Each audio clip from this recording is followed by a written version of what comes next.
Hello, c'est Célia. 2 fois par mois, je te partage lors d'un épisode de 5 minutes une astuce à appliquer très facilement au quotidien. Elle te fera gagner du temps, économiser de l'argent, préservera ta santé et celle de notre chère planète Terre. Alors c'est parti pour l'épisode du jour.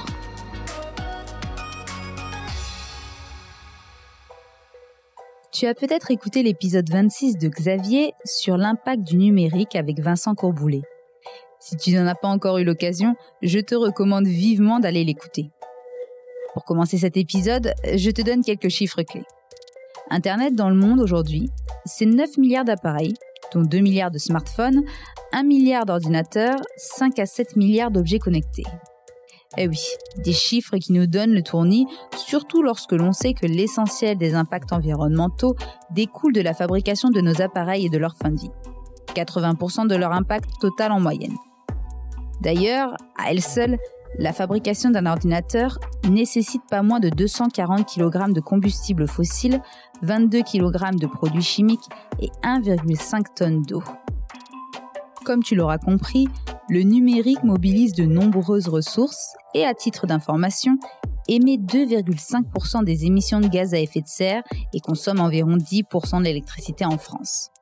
Alors dans ce nouvel épisode, j'ai décidé de te donner les meilleures astuces pour t'aider à adopter une démarche plus responsable dans le but de maîtriser ton empreinte numérique.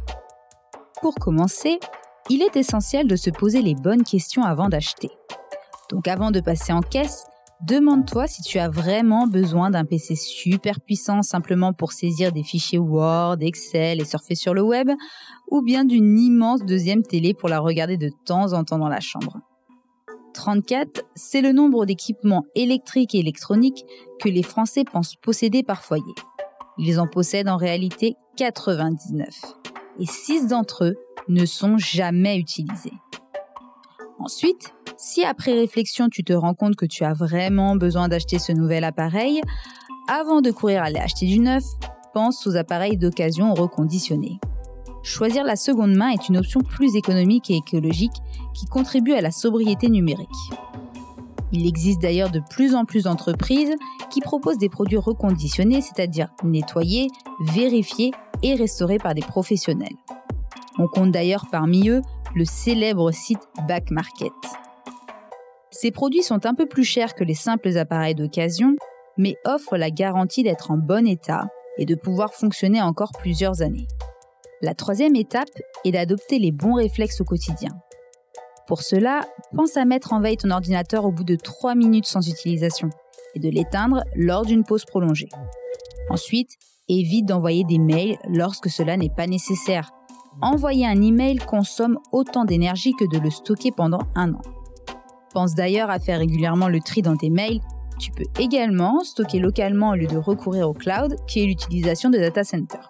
Parce que oui, même s'il est bien plus optimisé que le stockage local, le stockage en ligne de tes emails, photos, vidéos, musique et autres documents impose des allers-retours incessants entre ton terminal et les serveurs. Et pour finir, pense à éteindre ta box et le boîtier TV, parce qu'allumé 24 heures sur 24, une box ADSL et son boîtier consomment de 150 à 300 kWh par an. Éteindre sa box pendant la nuit permet d'économiser 65 à 130 kWh. Soit entre 8 et 16 euros. Tu as par ailleurs la possibilité d'utiliser ce que l'on appelle une multiprise avec interrupteur et d'ainsi appuyer directement sur l'interrupteur lorsque tu souhaites éteindre l'ensemble de tes appareils. La dernière étape pour atteindre la sobriété numérique est de garder le plus longtemps possible tes appareils. Pour cela, lors de l'achat, choisis les appareils qui seront par exemple facilement réparables. Certains fabricants proposent des produits impossibles à ouvrir, dont les batteries sont soudées, dont les composants sont collés entre eux et dont les pièces détachées sont introuvables ou très onéreuses.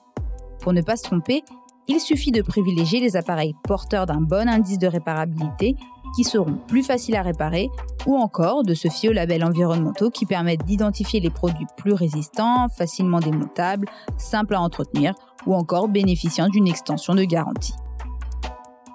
Voilà, j'espère que cet épisode t'a plu. N'hésite pas à laisser 5 étoiles et un commentaire sur Apple Podcast pour toucher toujours plus de monde. N'oublie pas, c'est lorsque l'on agit ensemble que nos actes ont un impact. À dans 15 jours pour le prochain épisode.